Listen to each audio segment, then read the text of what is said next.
Alright guys, so a lot of my parts have been coming in over the last few weeks, few months, and I pretty much got all the pieces that I need to turbo my 2007 Honda Civic LX.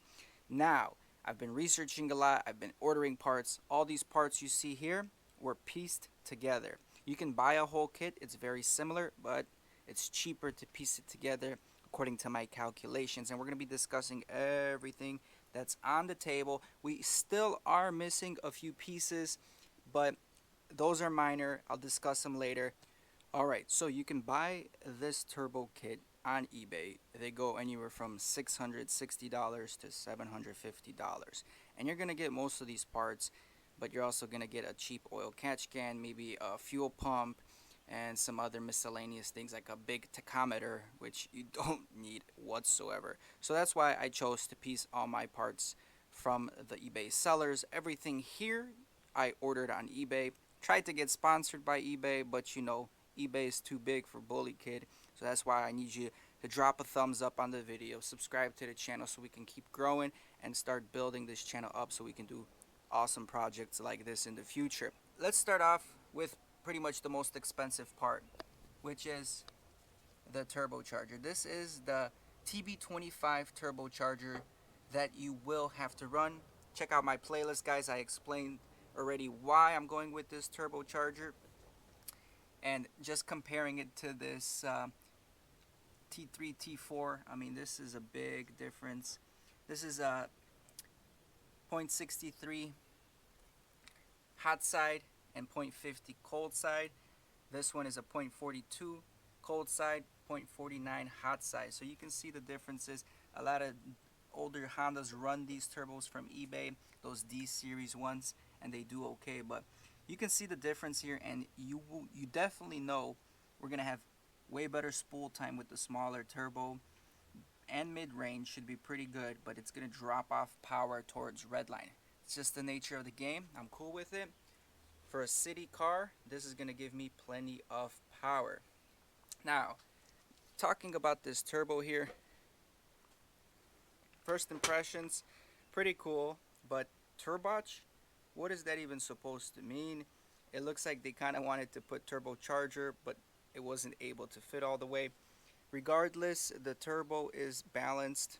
You could see shaving marks on the compressor side. Flip this puppy around for you guys.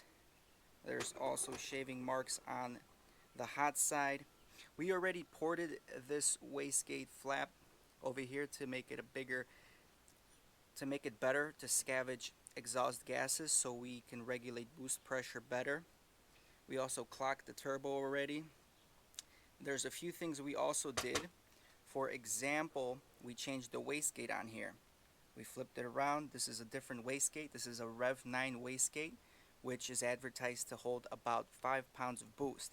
Now, essentially, this is the stock wastegate that comes with the turbo.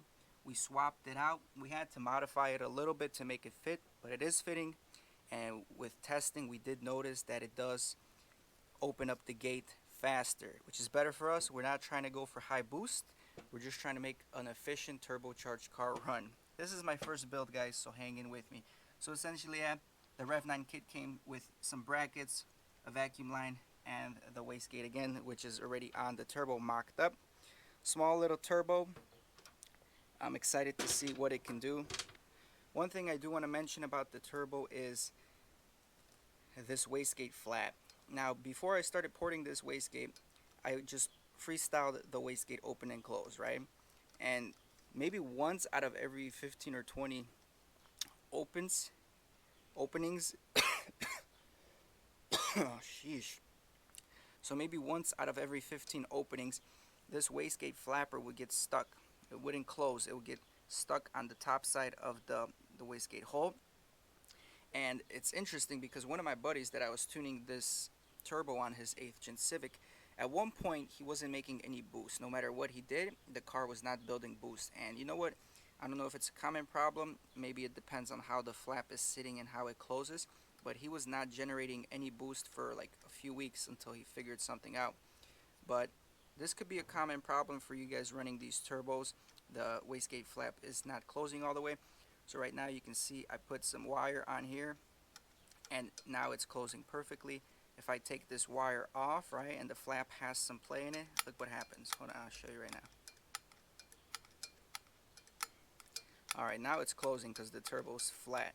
But as soon as I angle the turbo, look at this. Stuck. See that? Stuck. It's stuck. It doesn't want to close. It's hitting that opening right there. So essentially what we're going to do with this turbo here is probably TIG weld this arm, this flap here, so it doesn't have that wiggle on it, and then we should be good to go, and that probably will eliminate a lot of the future problems with any wastegate boost issues not boosting. So that's the turbo, guys. Again, this is an eBay journal bearing TB25 turbo with a modified wastegate spring. So far looks okay. The build quality, you know, nothing crazy, but hopefully it lasts us a little bit. Now the turbo does have some shaft play side to side, but again, it's a journal bearing. It's not currently lubed up. There's no oil pressure. With oil pressure, the shaft play will get greatly reduced. I messaged the seller here, and they did say the turbo is tested and balanced before it comes to the owner, so I'm pretty happy with that. This one also I tested side to side motion. It's got that same play. Both of these are new turbos. Even online they say some shaft play is normal. Brand new Garrett turbos have some shaft play, so as long as it doesn't have shaft plays back to forward, right, just like this, front to end, you are looking pretty good. So with that being said, I'm running the Emusa manifolds here. This is the turbo, I guess you could say the turbo manifold that goes off the engine header, right? This piece is probably your best bang for the buck. It's kind of weird that these studs that go in actually go into the housing, and they see the warm air coming out. Again, this is the downpipe that goes to the side of the turbo. It's advertised as a 5-bolt flange downpipe, but there's only 4 bolts in here. Kind of ironic, but hopefully it seals. That's one thing I noticed. The other thing you noticed, where it mates up with the turbo, this is probably the wastegate portion. You can see this is just a flat block, so those gases don't have much room to escape. Again, we did some research. We looked at some dynos with people running these kind of downpipes, right, like the TSI turbo kit that comes on some models, and it didn't really show me boost spikes or anything. So on low boost, hopefully we're fine. Again, it's got a weird curve in here. Again, this is just restricting airflow. Not the best, but this is the only manifold really that you can get that's a bolt-on to this turbo, and that clears our AC compressor. You see how thin that is? If you want to run your AC, you gotta keep this manifold combo. And this manifold, again, is from Emusa. Even though I didn't buy it directly from Emusa Racing, it is an Emusa Racing manifold. Same thing with the turbocharger, guys. Emusa TB25, as you can see here. The packaging was really good. Everything looked good. So moving on to the secondary downpipe, right? The secondary downpipe goes into the primary downpipe, and then you can connect it to your exhaust system from here. Now, talking about this little downpipe, it's not the best quality, right? The gasket that comes on it is one of those cheap paper gaskets. It's already rusting right here.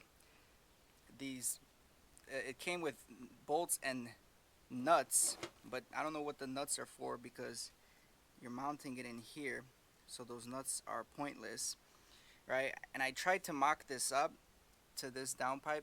You're gonna have to modify one of the holes here because it does not perfectly align.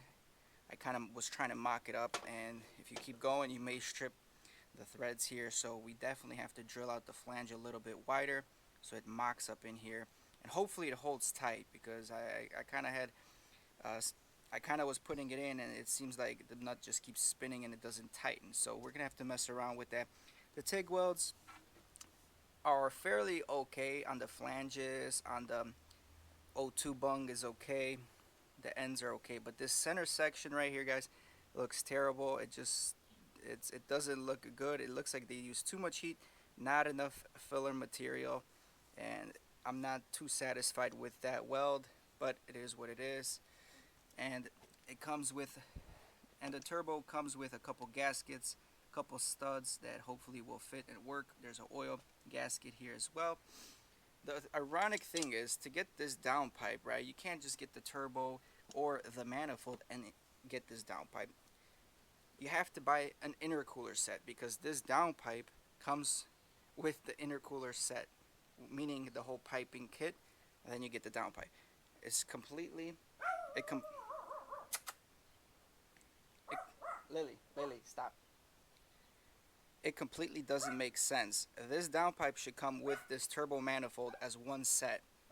So I still need to purchase a oil feed line. I'm going with a -3 AN feed line for this. That's what's recommended from the research I have done. Some people run a -4, but sometimes they can have oiling issues, too much oil pressure. Our drain is going to be a 3/4 size. This is the drain line I picked up.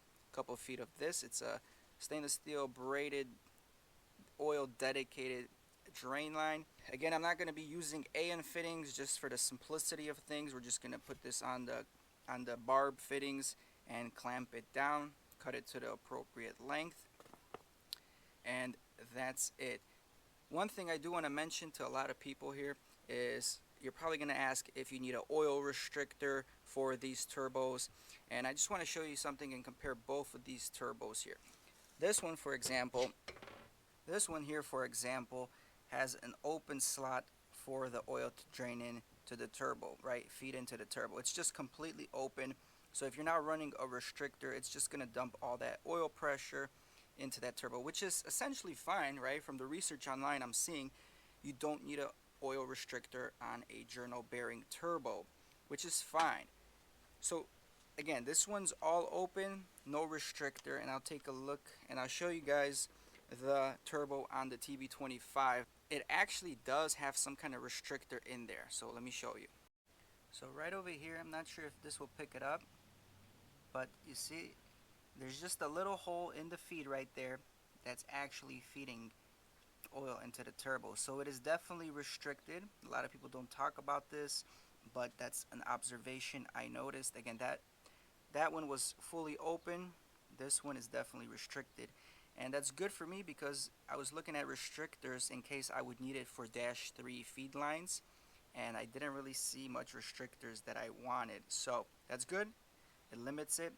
I mean, potentially if the turbo's starving, you can bore out that hole a little bit, but that's going to introduce shavings into the turbo. So we're just going to run it as is, no restrictors, just the one that the turbo comes with, how it's built, and hopefully we don't have any issues. Again, the turbo was ported right here. I ported the wastegate hole, and I ported this this area right here to kind of open it up a little bit and make it easier for the exhaust gases to hit that wastegate. Alright, moving along. I am going to be running a oil catch can, guys. eBay oil catch can here. This is a 3-port oil catch can, and you have the option to vent it to atmosphere, or it did also come with a cap here. So instead of running this filter, you can actually cap it off. Now, I'm going to be probably running it vented like so. I did a lot of research on the proper way to run your oil catch cans for our vehicles, and essentially we're going to be running one line directly from where the PCV is into one of these lines. Another line that goes from your valve cover goes in here, and then this line is going to go back to the intake using one of these vacuum ports here. The PCV is getting eliminated here. I got a barb fitting right here. It's just hollow barb fitting that you can see. This is going to replace my PCV valve. PCV valves are very restrictive to the system. They work during high vacuum, which is idling, low RPMs conditions. They take all those gases from the combustion chamber, from the crankcase, and reburn them.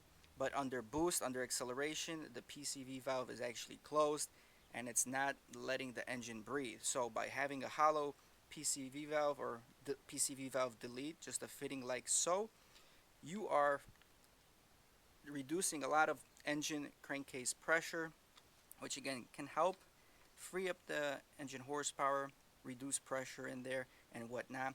So again, eBay, everything's on eBay. Cool little parts here. And with that, I ordered 6 feet of hose, 1/2 inch right over here for these fittings. So that should work just fine.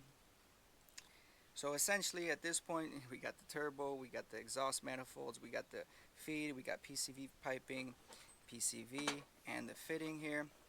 We do have a oil tap right here, stainless steel oil tap. We're going to be tapping into the oil pressure sensor location, and we're going to keep one end for the oil pressure sensor, and the other one is going to be our 1/8 NTP fitting that's going to go into our 3AN line, and that's going to go into the turbo. Now the turbo, going back here, that fitting to go into the turbo is a 12 by 1.5 fitting to a 3AN line. Okay, so just so you guys know, these are the fittings, and this one is actually a 1/8 NPT fitting. I was doing a lot of research. Some places say it's a 1/8 BSNP fitting, I believe it is, but I contacted Full Race because again, Full Race sells great products for turbos, and they mentioned it is indeed a 1/8 NPT fitting. So hopefully this doesn't leak. This is good quality. The machining is really well performed on it on eBay again. That's good. We don't want any shavings going into our oil. Alright, at this point we got our intercooler here, intercooler piping, our blow-off valve, a bunch of couplers that come with the kit, and a bunch of clamps that come with the kit, right? The intercooler, I'll tell you, it's a 27 inch by, I believe, 2.5. A lot of people like to run a intercooler with both the inlet and the outlet on the driver's side, and then they just feed it through the driver's side tunnels. I'm going this way because this is the cheapest setup and requires the least amount of fabrication. We probably will have to buy extra silicone couplers, right? Because again, the intercooler piping is 2 inch, but the flanges right here are 2.5 inch, right? So we're gonna have to run some 90s like so, 2.5 to 2, right? And it's kind of gonna be like a backdoor intercooler setup here that we're gonna run something along the lines of this and feed it directly back behind the radiator. Hopefully that runs. I know they're out of stock right now with those fittings, so I'm waiting on that to order those. Again, the blow-off valve is a Speed Daddy blow-off valve. We went with blue. Ideally, I wanted black to keep it stealth. It's supposedly a 10-pound spring, so we should be able to hold 10 pounds of boost through the intercooler piping. This is a T silicone clamp. It's a 38 millimeter waist, or 38 millimeter blow-off valve, so it should fit properly here. I'm not a fan, I'll tell you guys right now, I'm not a fan of all these clamps, like clamping this and clamping that, just because it's a lot more room for leaks within the cold side of the system, right? But it is what it is. You know, I don't have a welder at this point. I'm trying to install this as a budget setup without a lot of custom work on it. So this is going to have to work, and I think this is the best setup you guys can buy for your money unless you want to go for a custom setup. Now, one thing I just found out, and I'm kind of disappointed on this, is these two pipes right here, right? One is for your mass airflow sensor, and you guys still have to run a mass airflow sensor here, and you can run it one of two ways. You can run it pre-turbo, you can run this, right? Or you can run it post-turbo. I'm going to be running it post-turbo after the intercooler, right before the throttle body. I'm going to be running this here, and I believe I thought it was advertised as a 2-inch pipe, but it actually is bigger than 2. It's like 2 1/4, which is kind of good because the mass airflow sensor actually fits in there. I was kind of worried the 2-inch pipe might not work, but that means originally I wanted to weld this pipe to one of the intercooler pipes, but because of the size difference here, now you got to play around with a reducer and I gotta look into it. Otherwise, I'm just gonna run the clamps. Like I said before, I'm just gonna run the clamps and see what happens. The welding, the aluminum welding, right, on these intercooler pieces is not the best. You guys can see that right there. Pretty dang sloppy for the intercooler welding. And again, these are just the only two pieces that are welded, but not the best quality. I mean, the outside you can do with, right? But the inside you can see right there, it's not the best. It's not really penetrated enough. But I mean, I don't think it's at a point where it's gonna leak, but it's not pretty. And I can say what I want to say because I'm not sponsored by nobody for these parts. Everything came out of my own pocket, thanks to you guys watching and supporting the channel with the painting, with the building, and whatnot. So that's the intercooler piping for you guys. They say this intercooler is rated for over 20 pounds of boost. Again, we're going to be running really low boost pressures, so we should be fine. I may still pressure test the intercooler here just to make sure it's holding that pressure and it doesn't have a leak somewhere, but it is what it is. And the last part I have here is a transmission oil cooler right here. We're gonna have to install that because we're running an automatic transmission, and if they overheat, we are gonna have problems. We're gonna have shifting issues with the torque converter. So I got the small radiator here for the oil cooler for the transmission. We're gonna install that as well. And that's pretty much a lot of the parts I have, guys. Some of the parts that I'm missing again is the oil feed line dash 3, the 1/8 NPT fitting to dash 3 for our oil feed. Then we're going to need an oil drain bung, and we're going to need a bung that taps into the oil pan, right? And that's going to be all 3/4 size, just because you want the biggest drain size you can get, you can fit, so your turbo doesn't back up with oil and it starts burning oil and you think you may have a blown turbo seal, but it's really backing up in the system. So we're gonna have to get an NPT tap, 1/2 inch. We're gonna have to tap the oil pan. Again, the build's gonna happen. You guys gotta stay consistent and watch these videos that I'm posting up. But this is like Christmas, man. My first ever build. Never messed with anything turbocharged, so I'm really excited. This is a lot of brain power. It's so frustrating, I'll tell you, planning all this, tuning all this. I'm doing everything myself. It's definitely not for someone that can't dedicate all the time and energy it takes to turbocharge your vehicle. I have somewhat assembled the system right now, and I got a list of parts that I still need, so we're gonna go over that right now. I need a M12 by 1.5 feed fitting. That's gonna go on top where the turbo feed will be, and it's gonna mate with a dash 3 AN line, right? I need also a 1/8 NTP, National Pipe Thread, NPT thread dash 3 that's gonna go into the oil tap. Again, I got the oil line right here, 3 AN. I do need a oil drain. It's gonna go right over there. I measured the sizes from one bolt to the other, so we need something that can go between 45 millimeters to 50 millimeters in spacing, and we are going with 3/4 size. The oil drain right here on the turbo has a 13.4 millimeter oil drain. I decided I am gonna paint the turbo, so all of this stuff right here on the hot side is gonna get painted with high temperature paint. I've seen a lot of these things installed, and within a few weeks this is just all rusty. Alright, we don't want that, so I'm just gonna take off the whole hot side here and just spray it as is connected. That way the mounting surfaces where the gaskets are will stay clean. So that's on the list. I do need 10 by 1.5 downpipe bolts. Okay, so these bolts that go through here into the primary downpipe are 10 by 1.5. The ones that came with the downpipe, the secondary one, do not fit. Then blow off valve vacuum lines, about 4 to 5 feet. That's what I need. It's a 1/4 inch size, 6mm hole.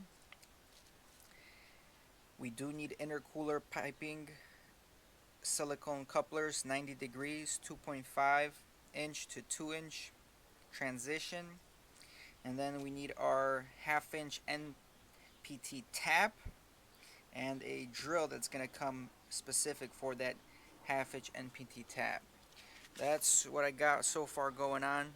We're going to order all these parts, mock everything up like we are doing now so we don't run into problems for the doomsday, which is going to be within a month, I believe. So thanks for watching, guys. Stay tuned for the full videos. I'm really excited, but I'm hoping nothing goes wrong. Alright guys, well, I appreciate you guys watching. Hopefully you found this video very informative. There is not a lot of content on our R18 engine with turbo building. There's probably about 2 or 3 YouTubers that posted videos, but pretty sure I have the most in-depth, informational videos out here for these turbos. And again, we're doing a budget build, guys. We're doing a budget, just like most of you guys that will be turboing these Civics are going to be doing. So if you appreciate any of the content, like the video, subscribe to the channel, follow me on Instagram. I post a lot of stories such as this, how I'm tuning the car and whatnot. So subscribe, follow, and we'll see you on the next video. Peace. I ain't here for the money, I ain't here for the fame. Though it might be nice to own a jet plane, I'ma do it all for you. Come along and see it's true.